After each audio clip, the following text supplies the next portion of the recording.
Let me start by saying that this is a story with an admission of a personal blind spot. And it's a moment when I was in the dark, probably when a time when I should not have been. And look, I'm not going to lie, this is a little bit embarrassing to share. However, I think it's actually instructive to share it when it comes to normalizing our conversations around neurodiversity in the workplace. So it's in examining my blind spot that we've got the opportunity to remix the soundtrack of change and reveal the dance party that Agile change offers.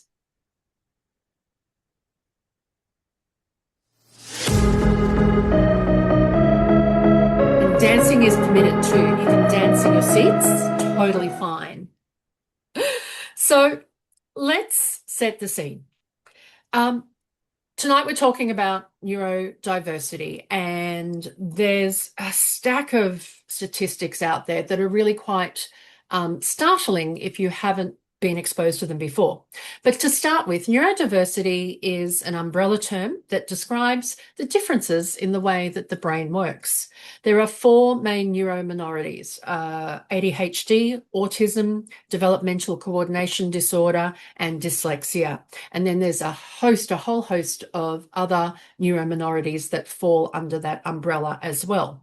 And typically we use it to differentiate from those that we describe as neurotypical, and I'll get to that as well.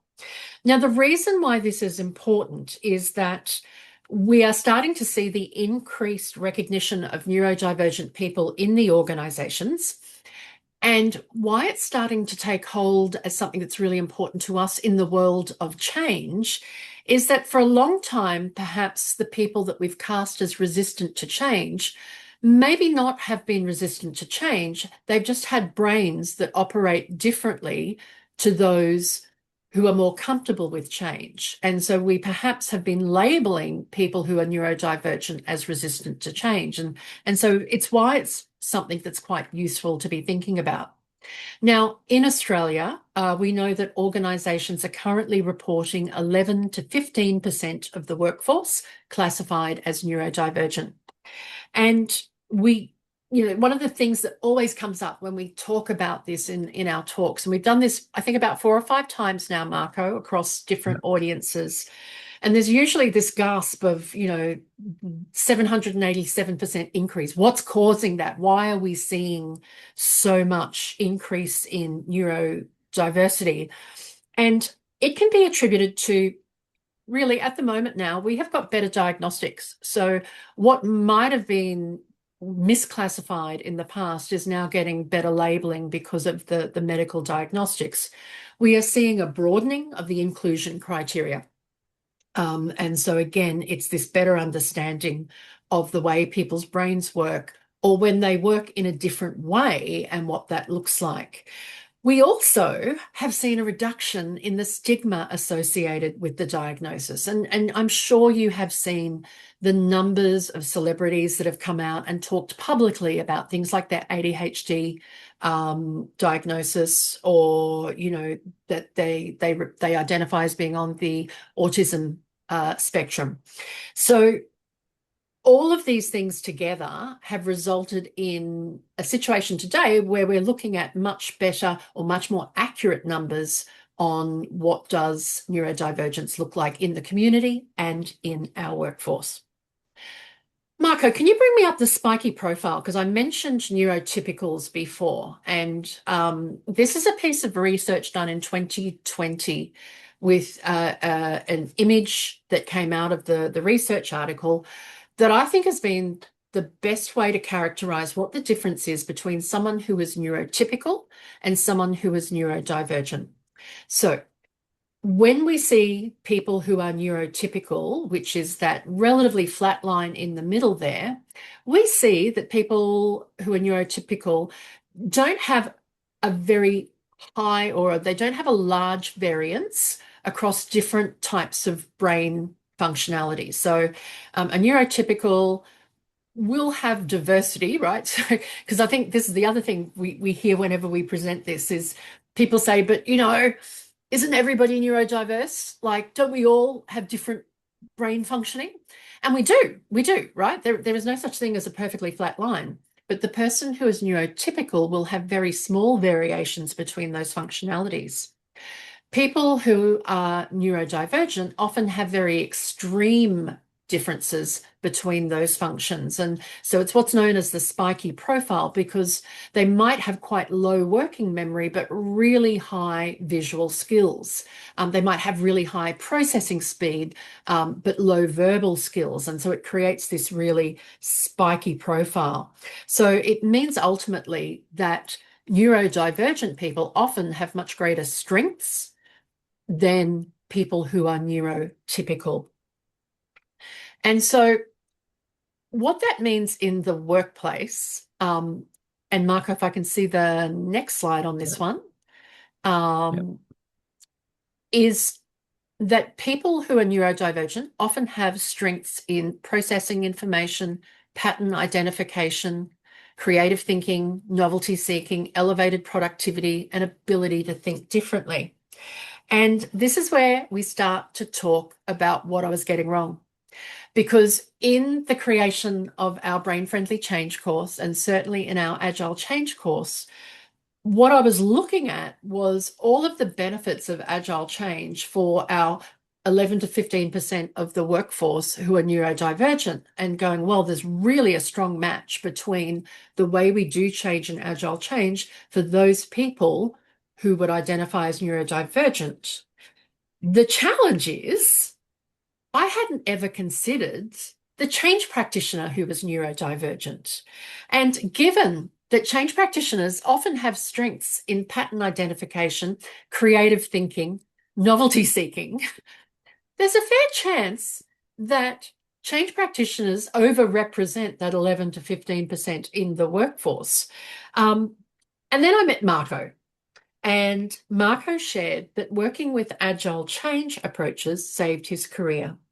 Marco, do you want to pick up from here? I will pick up from here. So, as Jen said, I'm a change practitioner. I've been doing this for over 20 years. And Jen was right. About 3 or 4 years ago, I was ready to walk away from change altogether. I tried everything I was taught, every methodology, followed the plans, hit the milestones, and I still felt like something wasn't right.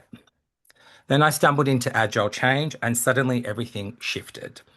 But the truth is, this story didn't start a few years ago. It started much earlier, back when I realized I'd been trying to dance to a rhythm that was never really mine. So, that is me. My first birthday, I just turned one. No rhythm, no coordination, but I'm thinking just vibes completely off the charts. I wanted to start here because this is where the music metaphor begins.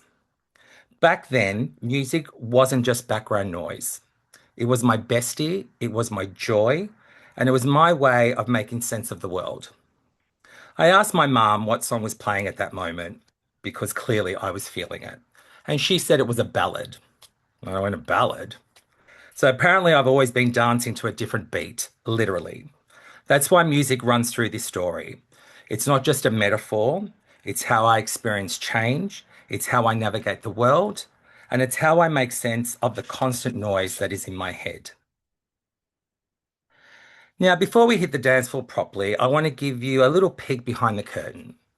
I live with ADHD, and what that means is on the outside, I might look composed, calm, maybe even together.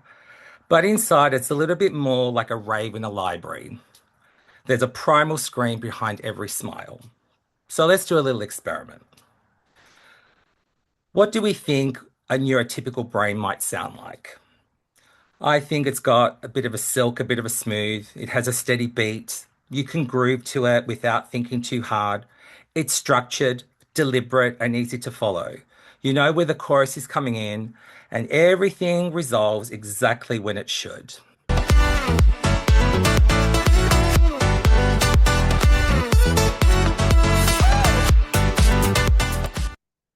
So we're just thinking that's what Jen's brain sounds like at the moment.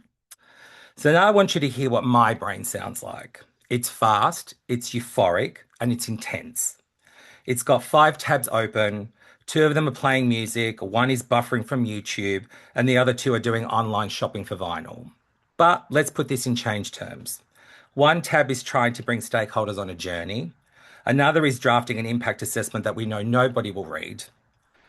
One is running a readiness survey that I keep ignoring. And the last two are arguing over whether a whole transformation needs a logo or not.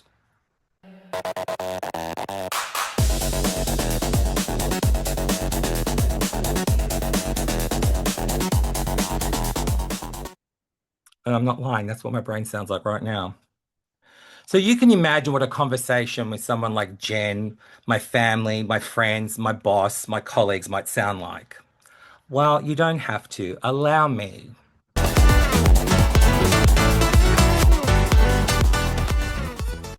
So some of you might have had a laugh. You might have thought it was funny, confusing, yes.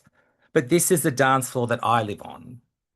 So when we talk about agile change, we're not just talking about frameworks and ceremonies. We're talking about creating a dance floor where everybody can find their rhythm. So let's talk about masking. Masking is like pretending to love a genre of music that just doesn't resonate with you. You're dancing to a set list that you didn't pick, smiling, nodding, keeping the rhythm, even though your brain is screaming for a completely different track. I'll be sitting in a meeting, my brain like scrambled eggs, smiling, like, not a problem, totally fine, I can do that. Meanwhile, internally, I'm screaming into a void. Doing that all day is exhausting because here's the thing, staying in that song all day is like holding your breath mid dance. You stay in the crowd, you stay on the floor, you keep up. But the moment the music stops, or the moment you get somewhere safe, you have to gasp for air. Not because you want to, because your system has literally hit its limits. And that's the bit that people don't see. You don't fall apart in the meeting or in front of your colleagues. You fall apart later. I used to run to the bathroom between meetings, not because I needed to go to the bathroom, but for what I call my little primal scream therapy. Not because I was being dramatic, not because my, but because my system had reached its limit of smiling at a PowerPoint titled Change Journey, Phase 3 of 7. But this would be what was playing in my head. We're sorry. You have reached a number that has been disconnected or is no longer in service.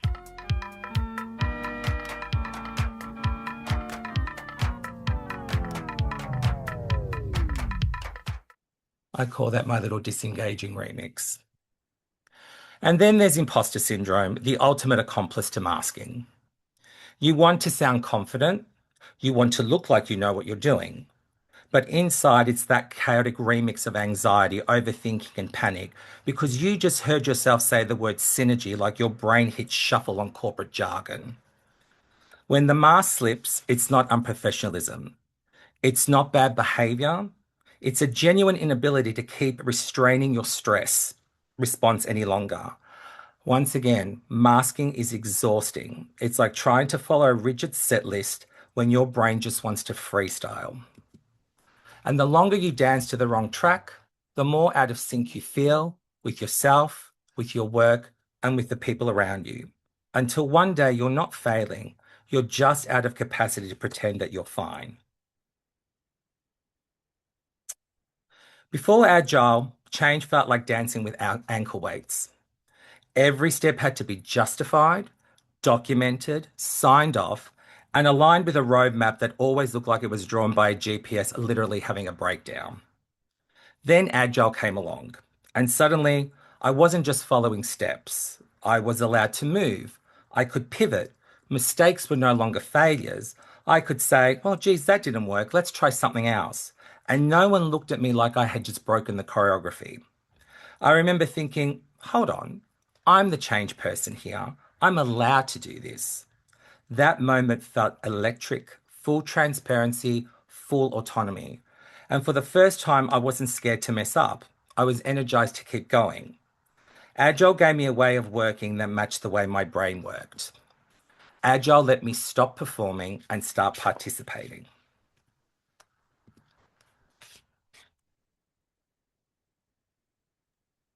So let's drop the needle on it and look at what happens when you introduce Agile or agility into your change management approach.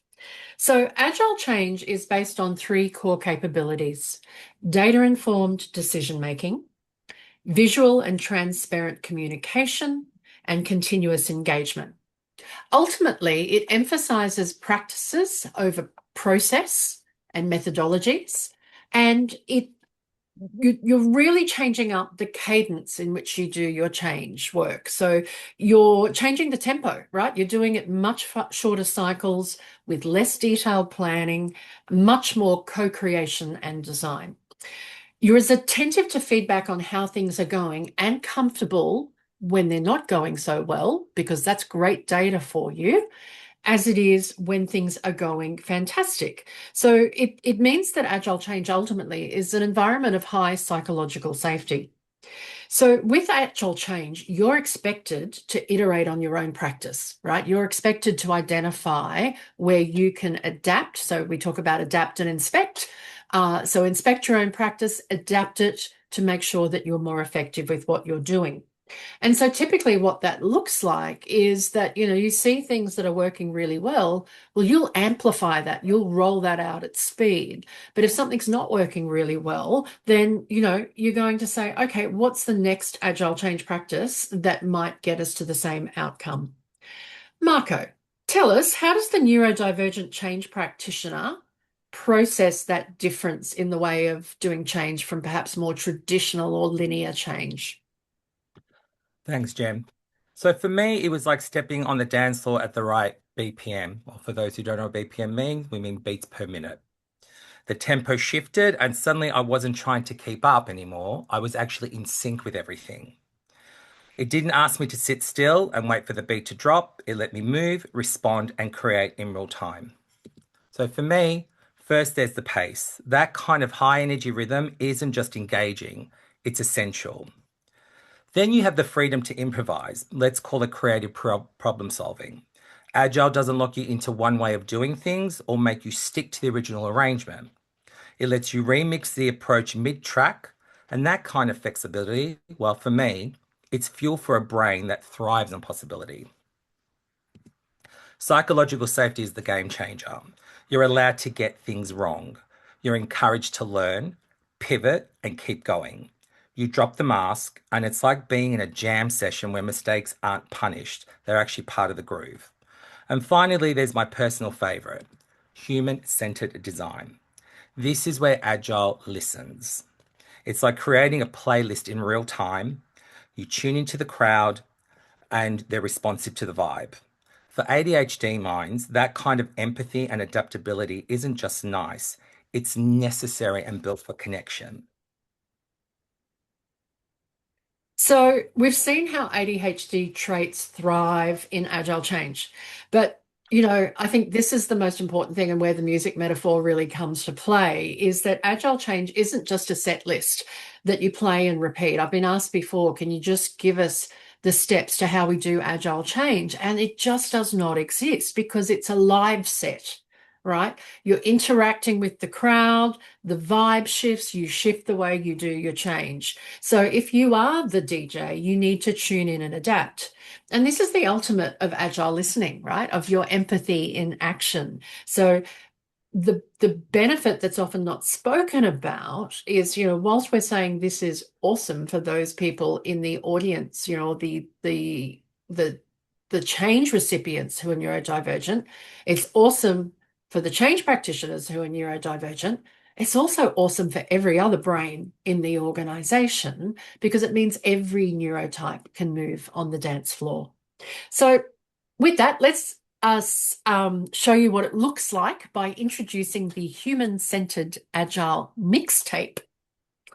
How very 80s. Oh, very 80s. Don't you just love it? Very, pick the Gen Xers in the room, right? So, track one, we call people first. I don't start with process, I start with people. My ADHD brain is wired for connection, so this part comes naturally to me.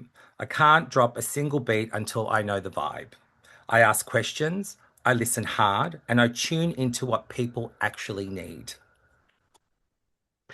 And once the vibe is there, that leads us into track two, which is co-create the set list. So you can't just drop the beat and hope it lands. And this is where we're talking about involving the crowd. We do large room planning. We've got sticky notes, we've got post-it notes, we've got online polls and Miro boards, all of those kind of things. What you want to do is get the audience to pick the next track, if you like, so that the mix feels like it belongs to them. It's that ownership of change that makes it so successful. Which is exactly why track 3 is what we call prototype the sound. I never lock in the playlist up front. I throw ideas out, I test them, I tweak them. Once again, my ADHD brain loves iteration. It's like remixing live until the groove finally clicks. And that leads us to track 4, which is keep it visual, make it visual. You know, as we said before, visual and transparent communication is one of the core capabilities of Agile change. Brains love visual communication. So, what that looks like in change is really judicious choice of color, diagrams, short videos, anything that you can do to help make the change easy for brains to understand through visual communication. You know, it is really about the DJ keeping everything clean and balanced and easy for the brain to consume. That, of course, sets us up nicely for track 5, which is remix the bias. One of the things that we often talk about in change is that the change practitioner's role is to give voice to the voiceless. And so when I am working and remixing the bias as an agile change practitioner, what I'm doing is I'm listening for those people who are dominating in the room and I'm bringing out those that are quiet in the room. So really looking to get variation and make sure that everybody is heard. So when you make space for quieter voices, what you're doing is making remixes that lead to smarter decisions. And that's where track 6 comes in, design for the edges. I know what it feels like to sit outside the default, which is why I design for the edges and not the average. When you make space for different beats, everybody benefits. Diversity equals better music. The best playlists aren't one genre, they're a mashup. Which brings us to track 7, iterate like a live set. I never assume the first track will land. I crave fast feedback. It's how I stay in the flow. So I work in short cycles, check the vibe often, and adjust the tempo. Agile will call this inspect and adapt. I like to call it reading the room. And that brings us to keeping the floor safe. Now, traditional change management positions the change practitioner as the expert in the room. This means that whether you are neurotypical or neurodivergent, you are all masking, and it's deeply uncomfortable because we are rarely the expert in the room. So masking kills the vibe. If people feel they have to mask, then the music dies. And so what this is really about is creating spaces that are safe to share, to be open, to be authentic, to be vulnerable, to say, I'm uncomfortable with how this is working. You know, maybe there's a better way to do it, or I just don't know the way forward, and ask the others in the crowd to help you. So that's how you keep the dance floor open. Now, we have heard how agile change is beneficial for neurodivergent practitioners. One of the questions that we have received a number of times when we present this is, what kind of leadership gets the best out of the neurodivergent change practitioner? So, Marco, would you like to share your experience in this? Would love to. So the first thing before we go on is a very important thing I need to say. When someone tells you how their brain works, it's not an excuse. It is an explanation. And your job as a leader is not to fix it, but it is to support it and to listen and to help create the conditions where that person can stay on track using tactics that actually work for them, not just the ones that work for everyone else. So with that in mind, I would like to introduce you to Boss Lady. Now, to be clear, Boss Lady isn't a leadership archetype or LinkedIn buzzword. She's real. She manages real people, including me. And when I use the term boss lady, I don't mean someone who controls everything. I mean someone who listens, supports, and gets how people work. I told my boss how my brain works. I shared my rhythm. I explained it. I explained what it looks like when I'm starting to hold my breath, when things are getting too loud, too vague, too much at once. And she met that disclosure with curiosity, not with caution. She never made assumptions. She didn't try to fix me. She didn't suddenly manage me harder. What she did instead was provide clear direction. Concrete, specific, tick, tick, tick. No vague, can you just sort that out? Just the actual task. That clarity alone took half the cognitive load off my brain. She understands support over control. When my system is in overload, she knows I might need to disappear for a bit. A different floor, a different space, no questions asked, no micromanaging. No checking up, no surveillance. Just trust. Because managing someone who's neurodivergent isn't about watching them more closely, it's about understanding them better. When I shared how my brain works, I wasn't asking for special treatment. I was handing her the manual. And she used it to tune into my rhythm, not force me into hers. So, one of the most useful frameworks I've come across and share with Boss Lady is a simple acronym: CLEAR. C is for concrete. Say what needs to be done, not what you hope might happen. L is for less at once. Break it down. Too much at once kills momentum. E is for explicit. Say the decision out loud, not between the lines. A is for allow processing time. Thinking time is not resistance, it's progress. R is for recap. End by confirming what we've agreed and what happens next. Although people with autism and ADHD often use this framework to explain how their brain functions and to help those around them understand how to work with them better, it isn't just a neurodivergent tool. Regardless of your neurotype, CLEAR works for everyone, especially in agile environments where clarity, feedback, and adaptability matter. And that's how you get the best out of a neurodivergent change practitioner. Thanks, Marco. So, as someone who is supposedly neurotypical, but I also crave novelty and creativity, and my brain is often very, very, very tired these days, I couldn't believe how liberating and effective agile change practices were when I first started using them. So it's a dance floor I never tire from. If you want to see more examples, when we send the email out to you after this, you're going to find there's a link to, we've made the specific lesson in brain-friendly change on neurodiversity and trauma-informed change free to preview, and you'll see a couple more examples in that.